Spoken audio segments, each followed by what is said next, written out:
আমার ঘরটা ঝাড়ু দাওনি কেন সকালে? চাটাও এখন পর্যন্ত পেলাম না। এখন কি বাসার জন্য টাকা খরচ করে আরেকটা কাজের লোক রাখতে হবে? সুমির কথায় মলিন চোখে তাকালো নীরা।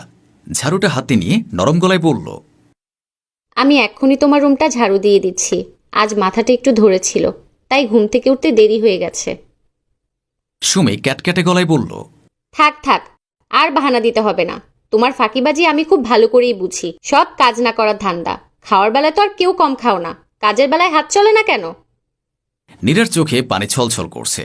সুমির কথার উত্তর না দিয়ে সে মাথা নিচু করে দাঁড়িয়ে রইল। নীরাকে এভাবে দাঁড়িয়ে থাকতে দেখে সুমি আরও রেগে গেল। ধমকে উঠে বলল, সঙ্গের মতো দাঁড়িয়ে আছো কেন? সারাদিন কি নোংরা রুমেই কাটাতে হবে নাকি? নীরা নিঃশব্দে চলে গেল। সুমি রুম ঝাড়ু দিয়ে সে ঘরের বাকি কাজগুলো তাড়াতাড়ি করার চেষ্টা করছে। টেবিলে সময়মতো নাস্তা না পেলে সুমি আরও কয়েক দফা কথা শুনিয়ে দেবে। খাবার টেবিলে